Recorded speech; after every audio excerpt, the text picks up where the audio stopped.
नमस्कार, आप देख रहे हैं CWB Hindi news.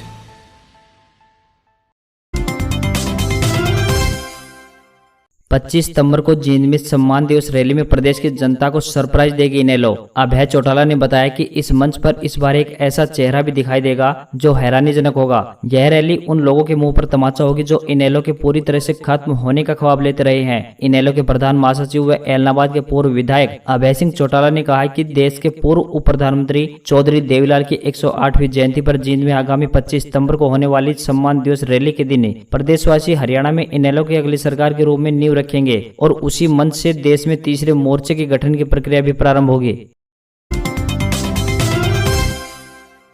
Kurukshetra university ने दाखिले के लिए आवेदन करने की अंतिम तिथि बढ़ाई। लोक संपर्क विभाग के उप निदेशक डॉक्टर दीपक राय बब्बर ने बताया कि MA, MSc, MCom आदि कोर्सेज में दाखिले के लिए अब आवेदन बिना किसी विलंब के शुल्क के 27 सितंबर 2021 तक आवेदन किया जा सकता है।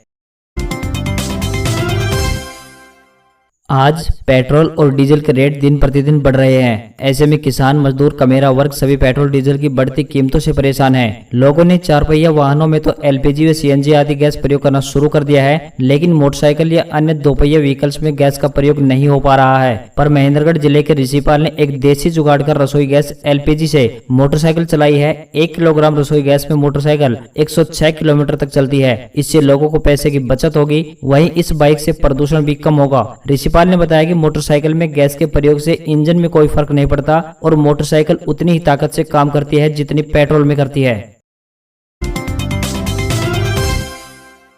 बीटेक एरोनॉटिकल इंजीनियरिंग के अंतिम वर्ष में पढ़ाई कर रहे सफेदों के राहुल सैनी व उसके साथी छात्रों ने मिलकर भार उठाने वाला ड्रोन बनाया है। ड्रोन बनाने की इस प्रोजेक्ट में स्कूल ऑफ एरोनॉटिकल इंजीनियर के विद्यार्थी राहुल सैनी, वरुण वेद, हिमांशु शर्मा, आद्या गुप्ता और गौरव दीक्षित शामिल थे। राहुल सैनी ने बताया कि यह ड्रोन लगभग 40,000 रुपए से बनकर तैयार हुआ है, जिसका वहन सभी 5 छात्रों ने मिलकर उठाया है। इस ड्रोन के माध्यम से मेडिकल इक्विपमेंट जैसे सैनिटाइजर की बोतल, मास्क और इमरजेंसी दवाइयां इसके अंदर रखकर पहुंचाई जा सकती हैं। यह ड्रोन 1 किलोग्राम तक के भार को उठा सकता है और लगभग 1 घंटे तक हवा में उड़ सकता है। ड्रोन के अंदर की बॉडी एल्यूमिनियम स्टील रोड की मदद से बनाई गई है व बाहर का ढांचा कंपोजिट मटेरियल द्वारा तैयार किया गया है। इस ड्रोन को ट्रांसमीटर के द्वारा कंट्रोल किया जाता है, जो कि ड्रोन तक सिग्नल पहुंचाता है ताकि ड्रोन उस सिग्नल से किसी भी निर्धारित दिशा में उड़ सके। साथ ही छात्रों का कहना है कि अगर इस ड्रोन के अंदर थोड़ा सा बदलाव किया जाए तो यह और बेहतर बन सकता है, जिसके बाद यह रडार की पकड़ से भी बाहर हो जाएगा। इसलिए वे और भी आधुनिक तकनीक से ड्रोन बनाने के लिए कार्य कर रहे हैं।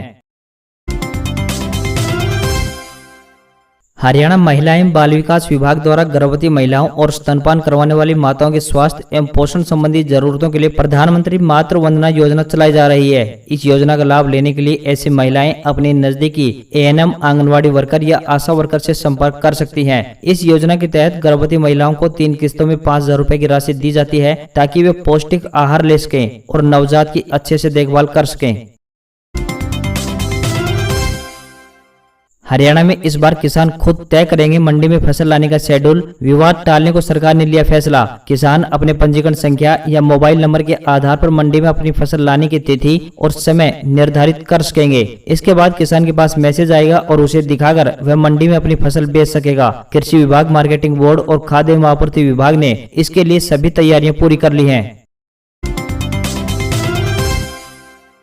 कोरोना काल में नई बसों की खरीद बाधित होने से संकट से गुजर रहे हरियाणा के परिवहन महकमे ने अब पुरानी बसों को ज्यादा समय तक चलाने की योजना बनाई है। पहले जहां 8 साल पुरानी या 7 लाख किलोमीटर की दूरी नापने वाली बसों को कंडम घोषित कर दिया जाता था, वहीं अब ये बसें फिटनेस आधार पर 15 साल तक सड़कों पर दौड़ सकेंगी। इन पुरानी बसों को विशेषकर छोटे रूटों पर लगाया जाएगा, जिससे यात्रियों को राहत मिलेगी। यदि आपके पास भी परिवार पहचान पत्र नहीं है तो जल्द बनवा लें, अन्यथा कई फायदे नहीं मिल पाएंगे। हरियाणा सरकार की विभिन्न स्कीम सहित फीस आदि में भी परिवार पहचान पत्र से लाभ मिलता है। हरियाणा में ग्रुप C और ग्रुप D के पदों पर भर्ती के लिए कॉमन एलिजिबिलिटी टेस्ट यानी CET होगा। इसकी फीस में भी परिवार पहचान पत्र धारकों को रियायत मिलेगी। परिवार पहचान पत्र यानी PPP बनवा चुके आवेदकों की तुलना में PPP नहीं बनवाने वाले युवाओं को रजिस्ट्रेशन के लिए दोगुनी फीस अदा करनी पड़ेगी। 26 सितंबर को होगी हरियाणा में एसआई की भर्ती परीक्षा। पुरुष आवेदकों के पेपर का समय हरियाणा एसएससी ने बदला। इवनिंग में होने वाली महिलाओं के पेपर के समय में कोई बदलाव नहीं होगा। हरियाणा कर्मचारी चयन आयोग एसआई भर्ती की परीक्षा 26 सितंबर को लेगा। आयोग की ओर से पेपर के टाइमिंग में बदलाव किया गया है। पुरुषों के लिए अब परीक्षा का समय सुबह 9 बजे से 10:30 बजे तक रहेगा, जबकि इवनिंग में होने वाली एसआई महिला की परीक्षा के समय में कोई बदलाव नहीं किया गया है। राजस्थान में भारी बारिश के अलर्ट के बीच पहला दिन सूखा गुजरा। प्रदेश के कुछ शहरों में छुटपुट बारिश को छोड़कर अधिकांश जिलों में आज मौसम साफ रहा। जयपुर में भी पूरे दिन बादलों की आवाजाही रही, लेकिन बरसे नहीं। दिन में धूप भी निकली, शाम को मौसम साफ रहा। मौसम के रूप को देखकर किसानों ने राहत की सांस ली है। अब फसलों के पकने का समय आ गया है। ऐसे में ज्यादा बारिश होने से इनके खराब होने का खतरा बना रहता है। 17 सितम्बर को डूंगरपुर, प्रतापगढ़, बांसवाड़ा, चित्तौड़गढ़, कोटा, झालावाड़ और 12 जिलों के लिए ऑरेंज अलर्ट जारी किया गया है। वहीं उदयपुर, राजसमंद, भीलवाड़ा, बूंदी, भरतपुर, करौली, सवाई माधोपुर, अलवर, दौसा, पाली और नागौर जिलों के लिए येलो अलर्ट जारी किया गया है। इसी तरह 18 सितंबर के लिए उदयपुर, राजसमंद, भीलवाड़ा, अजमेर और सिरोही जिले के लिए ऑरेंज अलर्ट जारी किया गया है। तो साथ ही डूंगरपुर, बांसवाड़ा, प्रतापगढ़, चित्तौड़गढ़, जयपुर, दौसा, भरतपुर, अलवर, झुंझुनू, सीकर, जालौर, पाली, जोधपुर, बाड़मेर और चूरू जिलों के लिए भी अलर्ट जारी किया गया है। इनकम टैक्स विभाग की टीम बुधवार को अचानक फिल्म एक्टर सोनू सूद के मुंबई ऑफिस पहुंच गई। जांच के बाद इसकी वजह जो भी सामने आई, लेकिन अब देश भर के लोगों को उनके नेटवर्थ के बारे में जानने को लेकर उत्सुकता बढ़ गई है। क्या आप जानते हैं कि सोनू सिर्फ 5,500 रुपए लेकर मुंबई आए थे? आज 48 साल के मसीहा करीब 130 करोड़ संपत्ति के मालिक बन गए हैं। एक रिपोर्ट के मुताबिक सितंबर 2021 में सोनू सूद की कुल संपत्ति 130 करोड़ रुपए यानी $17 मिलियन है। सोनू अभी बच्चों और पत्नी के साथ मुंबई में रहते हैं। उन्हें हिंदी, तेलुगु, तमिल, कन्नड़ और पंजाबी फिल्मों में काम के लिए जाना जाता है। ब्रांड एंडोर्समेंट उनके इनकम का मेन सोर्स है। वे हर फिल्म के लिए लगभग 2 करोड़ रुपए फीस चार्ज करते हैं। उनका अपना एक प्रोडक्शन हाउस है जिसका नाम शक्ति सागर प्रोडक्शन है। यह उनके पिता के नाम पर है। सोनू अब तक करीब 70 फिल्मों में काम कर चुके हैं। ब्रांड एंडोर्समेंट और फिल्मों से वे हर महीने करीब 1 करोड़ रुपए कमाते हैं, यानी साल में कुल 12 करोड़ रुपए।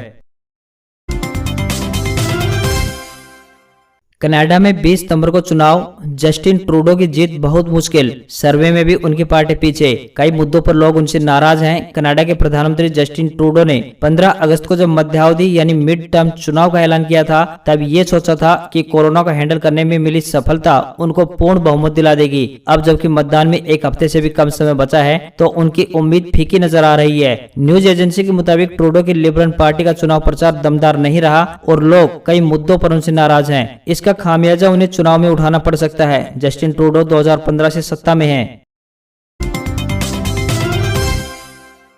नई ऊंचाई पर बाजार बंद। पहली बार सेंसेक्स 58,700 और निफ्टी 17,500 के पार बंद। आईटी और सरकारी बैंकों के शेयर्स ने भरी उड़ान। बुधवार को शेयर बाजार नई ऊंचाई पर बंद हुए। सेंसेक्स 476 पॉइंट चढ़कर यानी 58,723 पर और निफ्टी 139 पॉइंट चढ़कर यानी 17,519 पर बंद हुआ। कारोबार के दौरान बाजार में शानदार तेजी देखने को मिली। सेंसेक्स के 30 शेयर में से 22 शेयर बढ़त के साथ और 8 शेयर लाल निशान पर बंद हुए। एप्पल के नए फोन आईफोन 13 सीरीज के 4 मॉडल लॉन्च। 6 मीटर गहरे पानी में 30 मिनट तक काम करेंगे। इसकी शुरुआती कीमत 69,900 रुपए है। एप्पल ने मंगलवार को देर रात अपने कैलिफोर्निया स्ट्रीमिंग वर्चुअल इवेंट में नए प्रोडक्ट लॉन्च कर दिए हैं। इसमें आईफोन 13 सीरीज के साथ नया entry level iPad mini, Apple watch series 7 7 भी शामिल है। एप्पल ने अपने नए आईफोन को पुराने मॉडल की तुलना में ज्यादा एडवांस्ड बनाया है। भारत में आईफोन 13 मिनी और आईफोन 13 की बिक्री 24 सितंबर से शुरू होगी। वहीं आईफोन 13 प्रो की बिक्री 30 अक्टूबर से और आईफोन 13 प्रो मैक्स की बिक्री 13 नवंबर 2021 से स्टार्ट होगी। जनहित कार्यों के लिए हरियाणा सरकार ने खोली तिजोरी। 365 करोड़ रुपए का फंड जारी किया। डिप्टी सीएम दुष्यंत चौटाला ने बताया कि राज्य सरकार प्रदेश में जनहित के विकास में कोई कसर नहीं रहने देगी। उन्होंने बताया कि प्रदेश में बड़े प्रोजेक्ट लाकर जहां युवाओं के लिए रोजगार के अवसर पैदा किए जा रहे हैं, वहीं राज्य में मूलभूत ढांचे को मजबूत करने के लिए सरकार द्वारा समुचित धन खर्च किया जा रहा है। इस फंड से प्रदेश में स्थानीय स्तर पर पीने के पानी, शिक्षा, बिजली, स्वास्थ्य एवं परिवार कल्याण, सिंचाई, गैर पारंपरिक ऊर्जा स्रोत, सामुदायिक भवन, पुल, सड़क, गलियां, सफाई व जन स्वास्थ्य, खेल, पशु देखभाल, महिला एवं बाल विकास सेवाओं के अलावा बागवानी के कार्यों पर धन खर्च किया जाएगा। यह जानकारी हरियाणा के उप मुख्यमंत्री दुष्यंत चौटाला ने दी।